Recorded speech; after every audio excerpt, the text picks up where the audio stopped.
Olá a todos, graças a Deus e a Jesus, estamos nos reunindo mais uma vez para refletir, meditar sobre os ensinamentos do Evangelho à luz da doutrina espírita, sob a proteção, não é, dos nossos anjos de guarda, mentores espirituais e, sobretudo, da luz do amor do Cristo.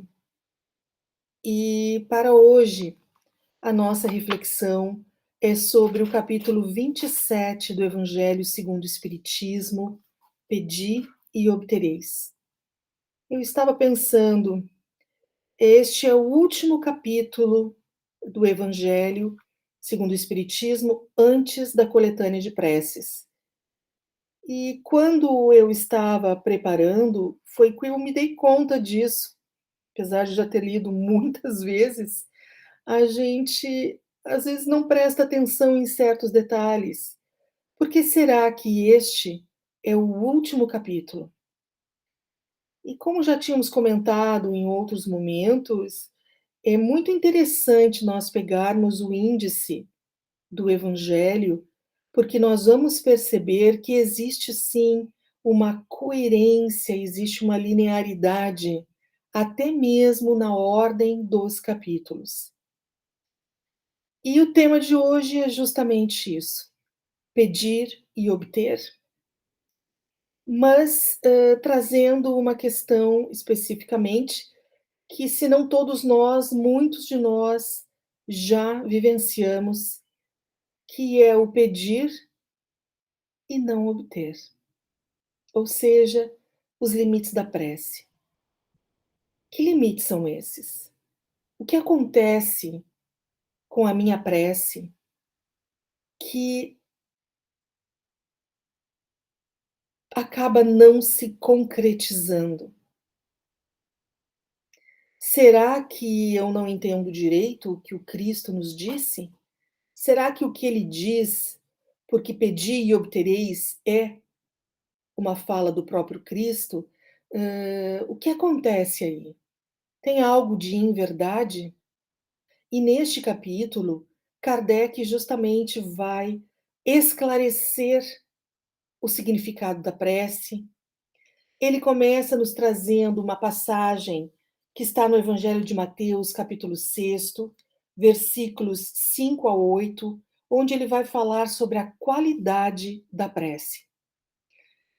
Então, ele transcreve, não é, as palavras do Cristo, que nos orienta para que, quando orardes, ele diz, não vos assemelheis aos hipócritas, que afetadamente oram de pé nas sinagogas e nos cantos das ruas para serem vistos pelos homens. Quem são os hipócritas? São aqueles intencionalmente falsos, que mascaram comportamentos, sentimentos e até mesmo falas.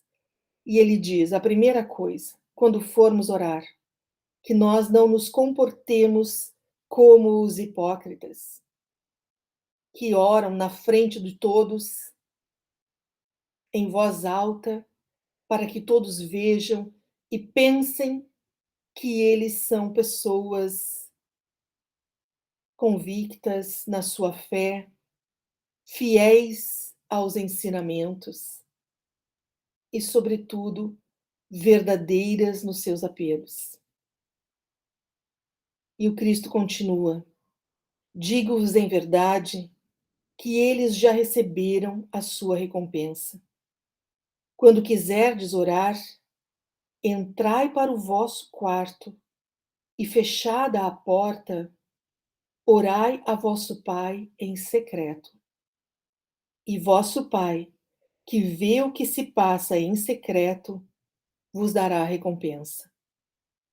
Não cuideis de pedir muito nas vossas preces, como fazem os pagãos, os quais imaginam que pela multiplicidade das palavras é que serão atendidos.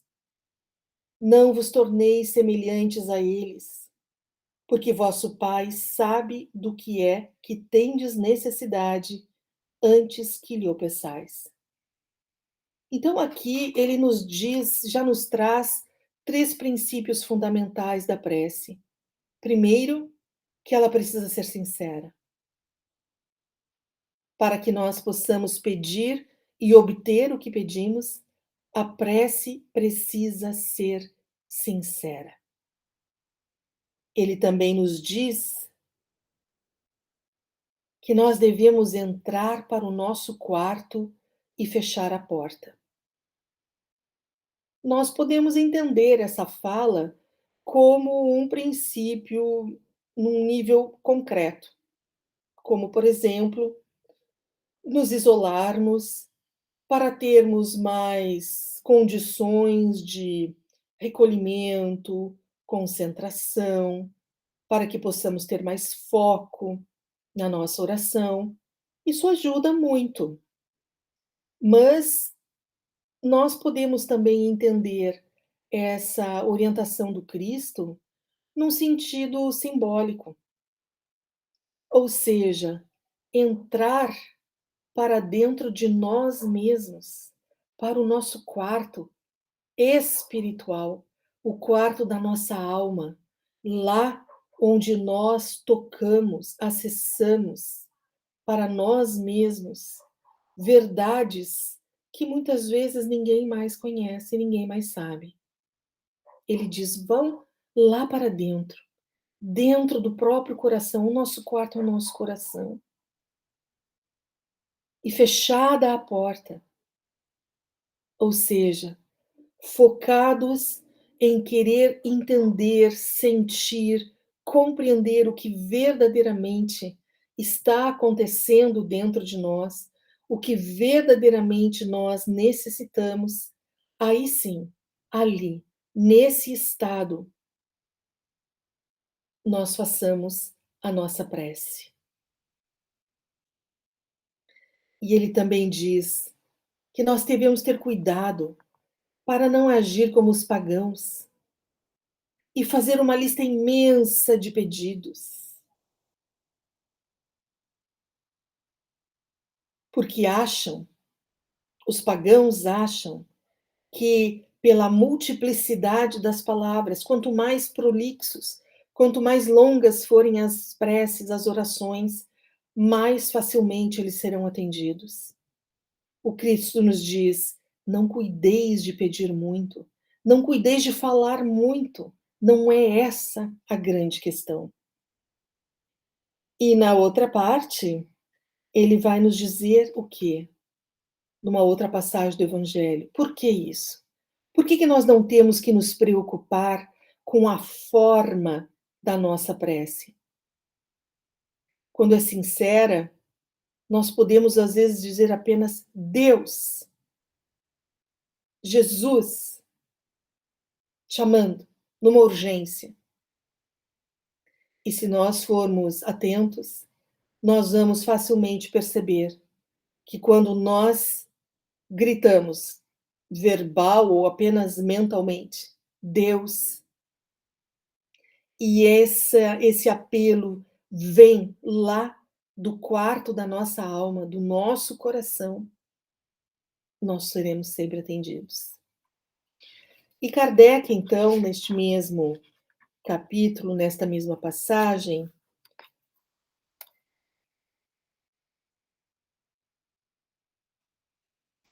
no item 7, ele nos diz: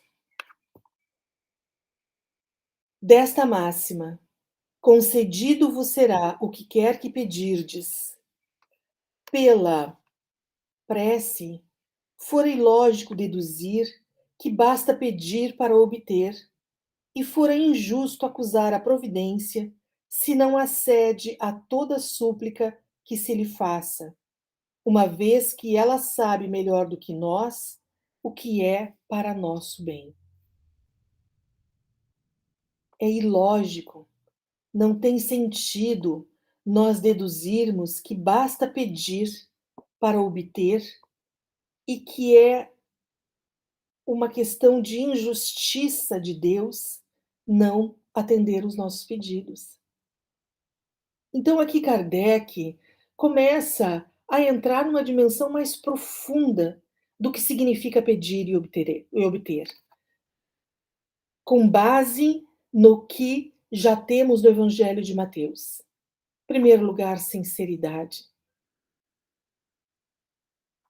Segundo lugar, contrição, introspecção. Vá para dentro do seu coração e veja o que verdadeiramente necessita. Se feche no seu quarto.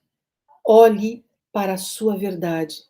Ali você vai encontrar o de que verdadeiramente necessita pedir a Deus. E Kardec diz: é como procede um pai criterioso. Deus age com relação aos nossos pedidos da mesma forma que um pai criterioso, um pai cuidadoso, um pai amoroso, que está atento ao bem-estar e às necessidades do filho, e que recusa ao filho alguma coisa que seja contrária aos seus interesses. Um filho, sobretudo uma criança, muitas vezes ele quer coisas que não lhe são adequadas, ou até mesmo um adolescente. Porque enquanto nós somos menores de idade, sim, nós estamos sob a responsabilidade de nossos pais e a autoridade deles também. E cabe a esses pais cuidarem dessa criança, cuidarem muito. E cuidar, muitas vezes, implica dizer não. Implica recusar o pedido para o bem-estar e a integridade desse filho. Então, se um pai encarnado, uma mãe, com todas as limitações que tem na vida, de entendimento, de consciência, de compreensão da vida, das leis profundas da vida, tem a sabedoria de dizer não a um filho, quanto mais seria Deus, que nos atributos não é apenas infinito, eterno, ele também é infinita sabedoria, infinito amor, infinita justiça. Leon Denis, numa obra muito profunda que se chama O Problema do Espírito. Esqueci o nome. Da dor, esqueci o nome, mas é uma obra do Leon Denis. Ele nos diz justamente acima, que a justiça de Deus é perfeita, porque acima dela ainda está o amor divino. É por isso que a justiça divina é perfeita. E se nós entendemos que a justiça é perfeita, porque ela é, na verdade, comandada pelo amor infinito de Deus, quando nós pedimos alguma coisa e, por alguma razão que nós desconhecemos, o nosso pedido não nos é atendido, ao invés de brigarmos, sapatearmos como uma criança,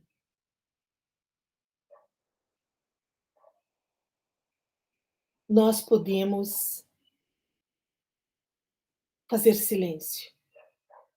Podemos entrar para o nosso quarto, o quarto da nossa alma, o nosso coração, fechar a porta e, com profunda humildade, perguntarmos a nós mesmos: por que estou pedindo isso? Para que estou pedindo isso? Isso é o de que verdadeiramente necessito? Essas são as perguntas e a postura daquele que já reconhece em Deus a sua infinita sabedoria e que sabe que tem fé o suficiente para, no momento em que a criança interior é contrariada, consegue dar um passo atrás e dizer: Senhor, verdadeiramente, seja feita a tua vontade e não a minha.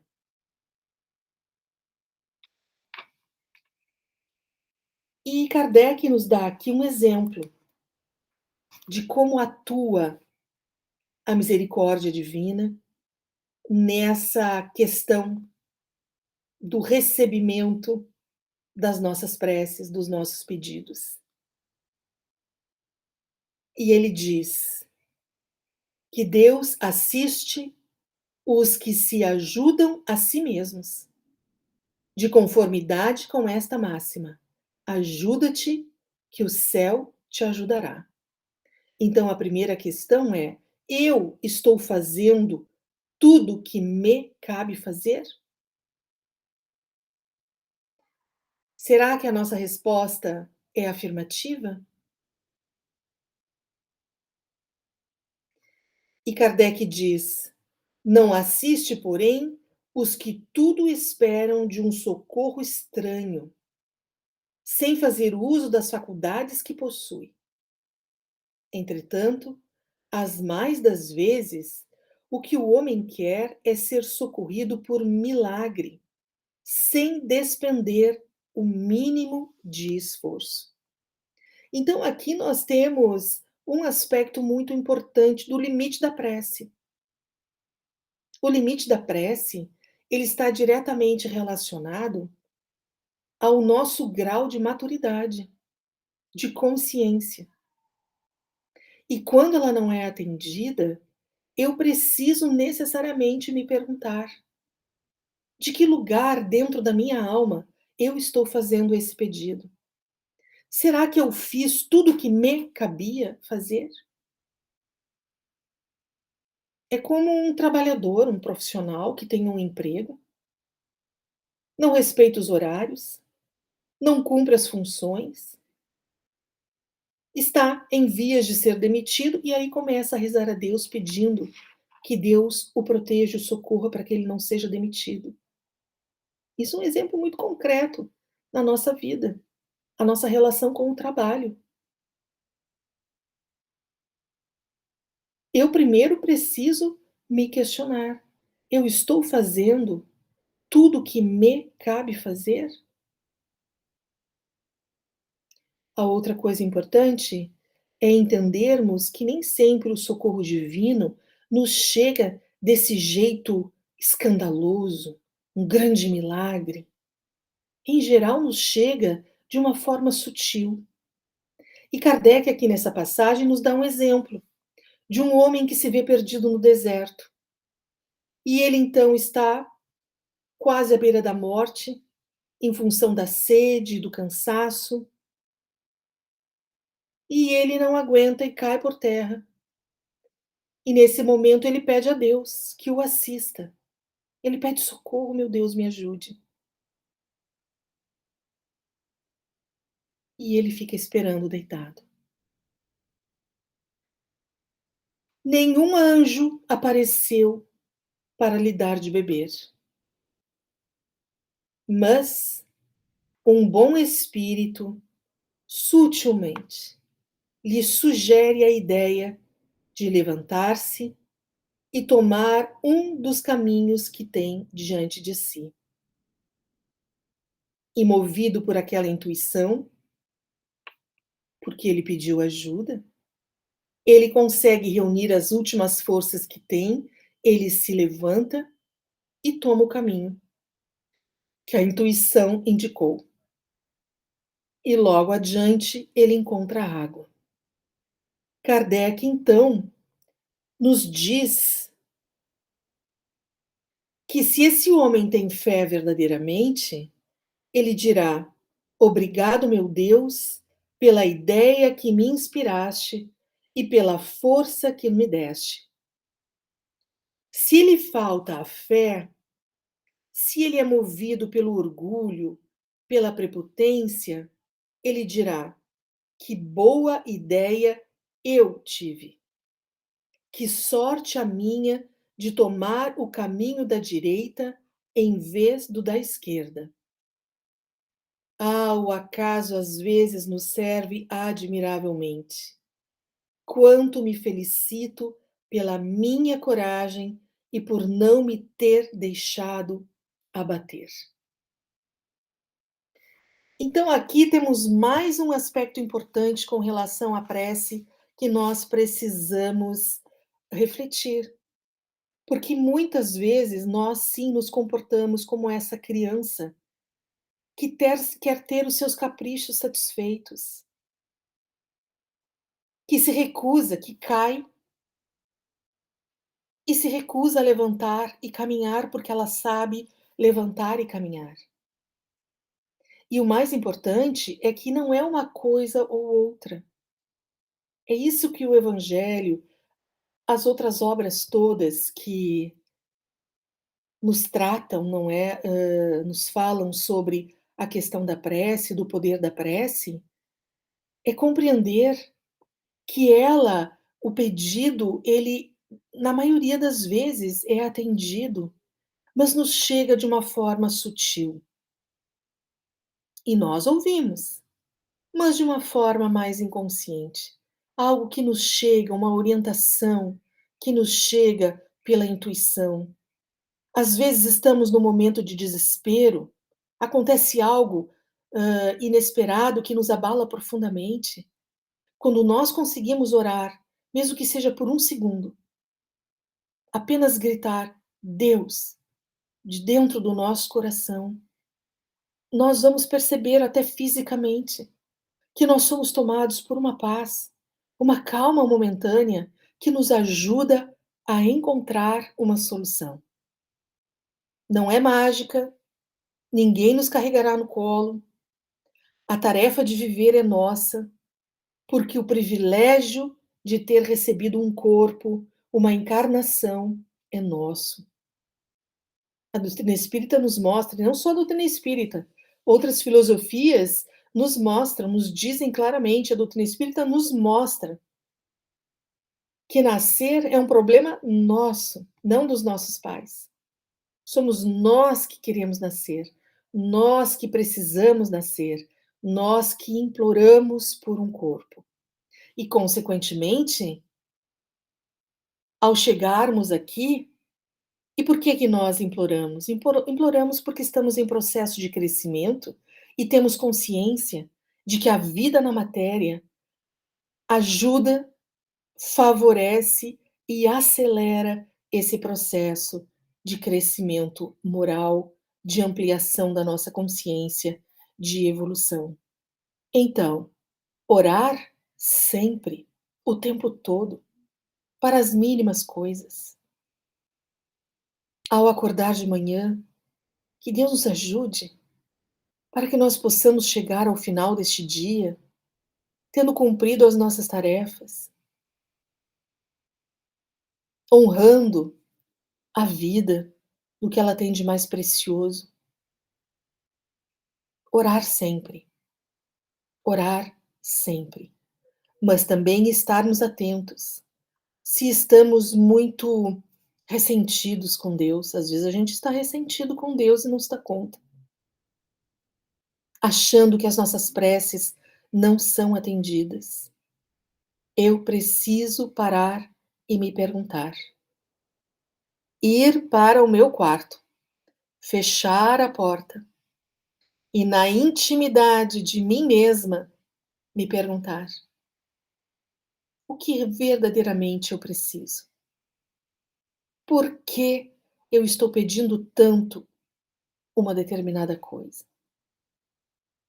Por que será que essa vontade, esse pedido que eu estou fazendo, não está se concretizando?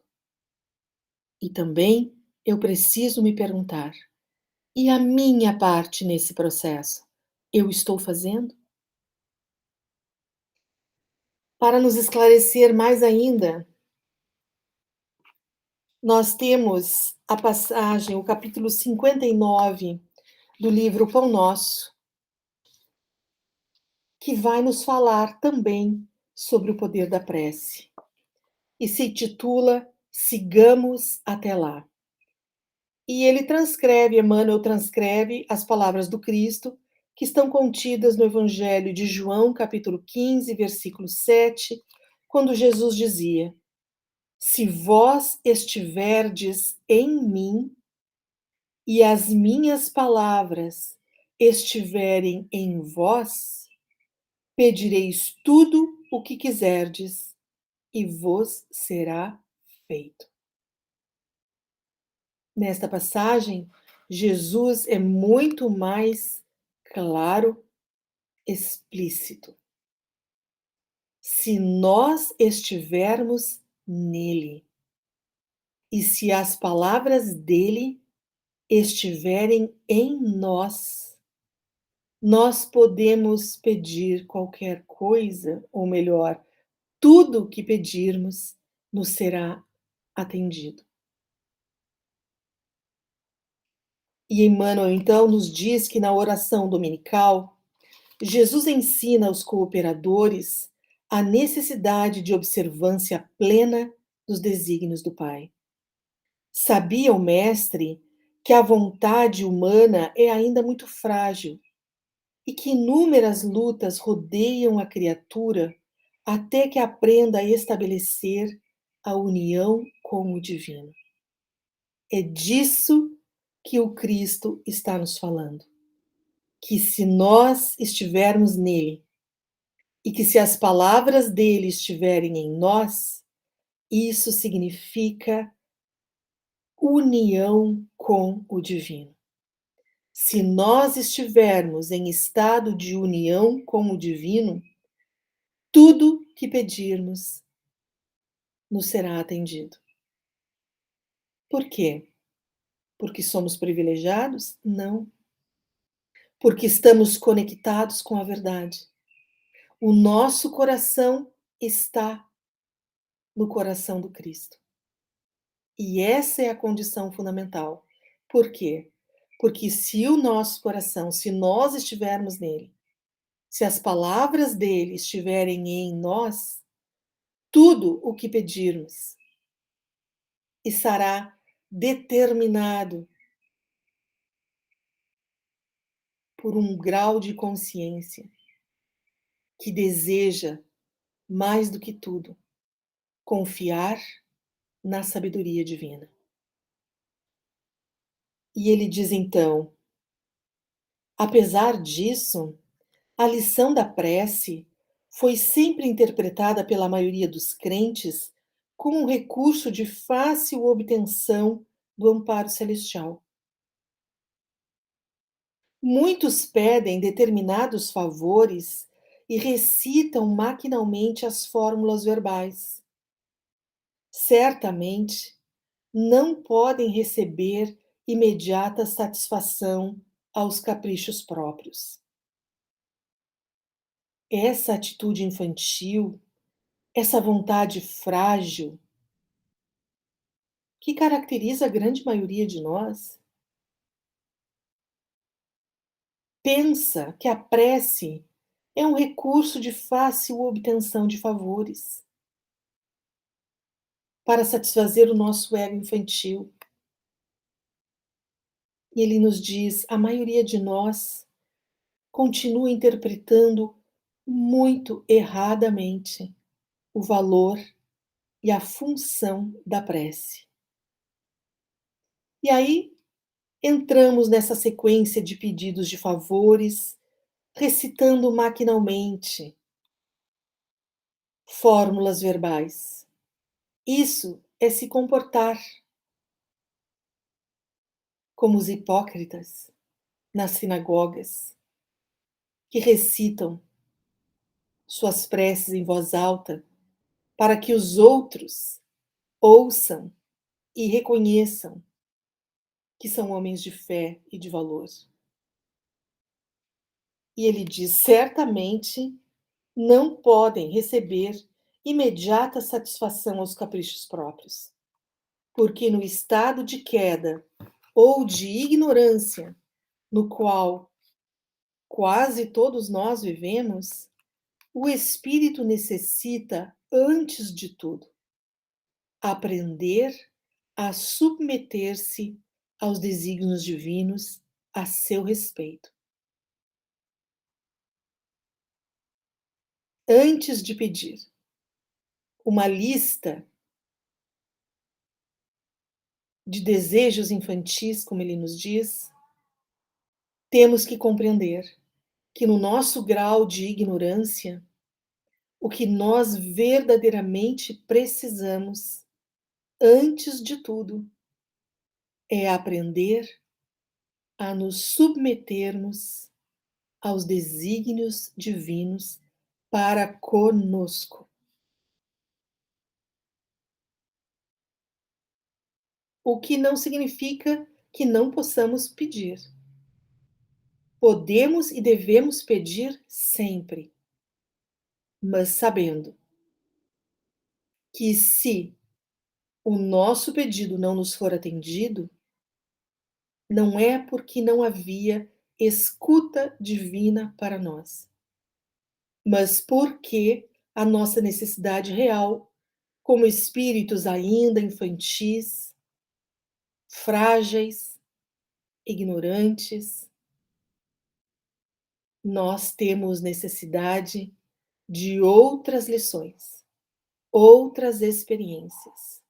E enquanto elas não se completarem, aquele desejo da criança que quer ter tudo agora, imediatamente, não se realizará. Mas Emmanuel também nos diz: alcançaremos, porém, a época das orações integralmente atendidas. Atingiremos semelhante realização quando estivermos espiritualmente em Cristo. Quem de nós ousaria dizer conscientemente que está espiritualmente em Cristo? Viver em Cristo é viver num estado de profunda integração com os desígnios de Deus, como Cristo viveu aqui entre nós. Aqui entre nós, mas com total integração aos desígnios de Deus. Quem de nós ousaria dizer que vive nesse padrão vibratório, nessa faixa de consciência? Mas ele nos diz: esse momento chegará para todos nós. E esse momento não é uma virada de chave abrupta, é uma caminhada, passo a passo. A nossa meta geral, para todos nós encarnados, qual é? É sairmos desta existência com um grau de consciência maior do que aquele com o qual chegamos. Então, esse processo de ampliação da consciência é algo que acontece todos os dias da nossa vida, a todo o momento. Nós temos a oportunidade de fazer uso das nossas experiências, das nossas vivências, para ampliar a nossa consciência. E o que significa isso? Significa, sobretudo, naqueles momentos de frustração, de mágoa, de infelicidade, aquele sentimento de derrota que muitas vezes nos envolve, nos domina, sentimento de fracasso. Nada é como queremos, nada foi como queríamos que fosse. Esse é o momento presente. Presente de pacote de presente para nós. Nós podemos ficar mergulhados na tristeza, na depressão, na infelicidade, no sentimento de derrota, ou nós podemos olhar para essa situação e entender aqui está a chave para eu ampliar a minha consciência.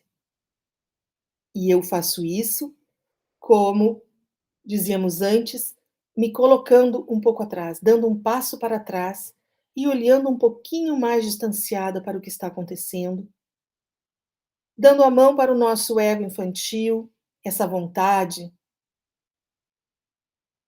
prepotente que quer e quer agora, do jeito que quer. Vamos dar uma mão apertada, firme para essa nossa criança interior voluntariosa e vamos assumir o nosso lugar de adultos na vida e vamos investigar o que está realmente acontecendo. O que eu tenho que aprender nesta situação e nesta experiência? Isso é vivenciar o de que falava Emmanuel mais acima, de que nós, espíritos em queda ou em estado de ignorância, precisamos, antes de tudo, aprender a nos submeter aos desígnios divinos ao nosso respeito. A hora da frustração, a hora que aparentemente nós pensamos fracassamos, é a hora de parar e olhar. Não, eu não fracassei. Eu tenho sim é que me submeter ao desígnio divino, que está querendo me ensinar alguma coisa muito importante para que eu possa ampliar a minha consciência. Porque quanto mais eu amplio, mais eu tomo consciência na vida, mais eu entro para o Cristo, no Cristo. Mais eu estarei em Jesus. E ele diz: neste momento, quando nós estivermos espiritualmente em Cristo, então, quanto quisermos, tudo o que quisermos, ser-nos-á feito. Como assim? Porque nesse caso, como já estamos em Cristo, nós teremos penetrado o justo sentido de cada coisa e a finalidade de cada circunstância. É por isso que a nossa vontade se realizará como mágica, aparentemente.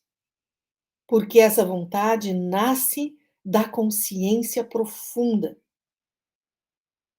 do justo sentido de cada coisa e da finalidade de cada circunstância na nossa vida.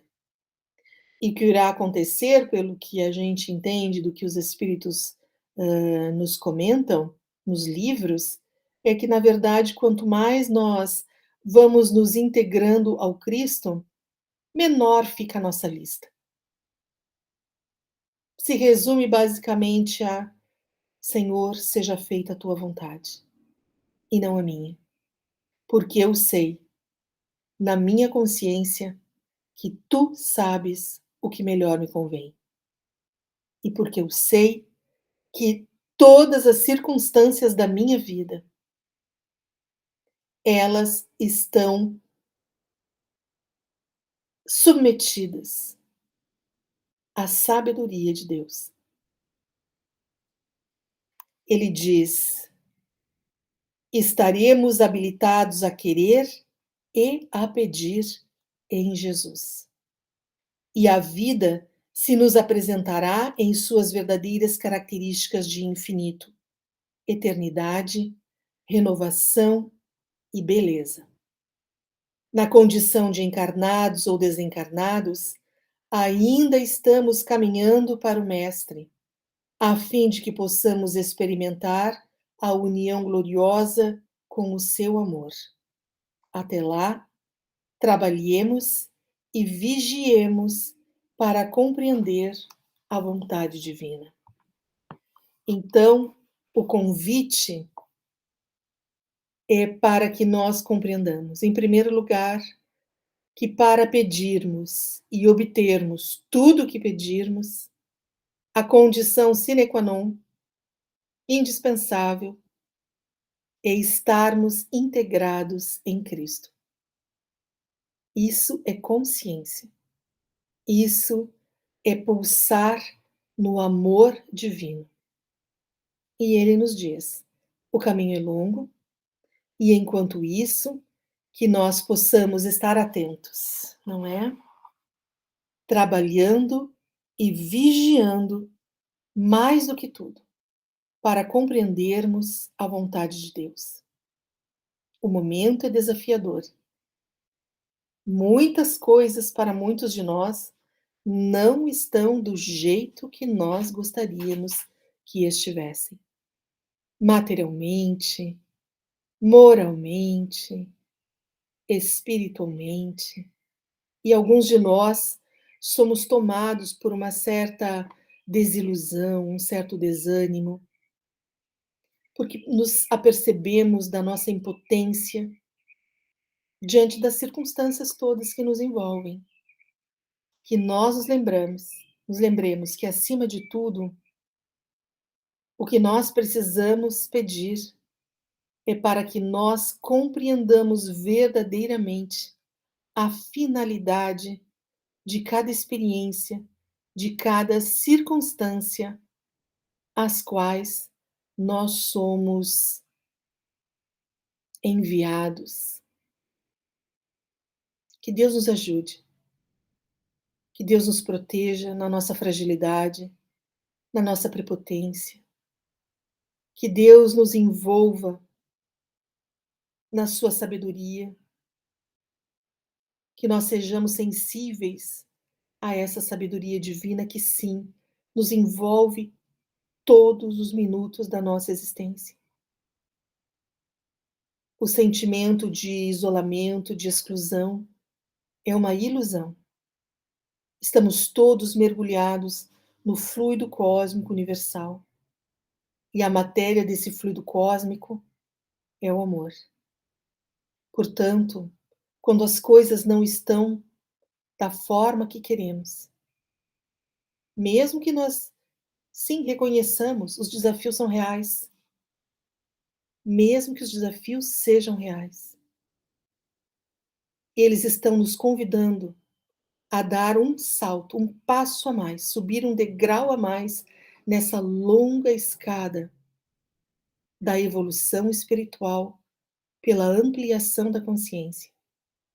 Todas as circunstâncias às quais nós somos expostos têm essa função sagrada: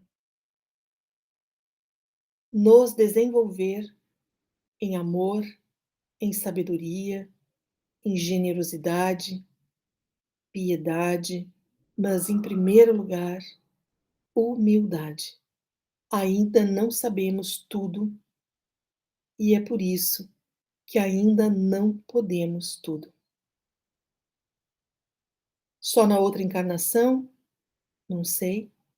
Depende do caminho que eu fizer. Depende do quanto eu me dispuser a trabalhar e confiar humildemente de que agora eu tenho algo a aprender. Talvez esse seja o primeiro e mais importante pedido que todos nós devêssemos fazer. Deus de infinito amor e bondade, me ajude a compreender o que eu tenho que aprender nesta situação, nesta experiência, nesta circunstância. E eu humildemente me coloco aos teus pés. Espiritualmente, me ajoelho diante de ti, Senhor, me submetendo com gratidão aos teus desígnios.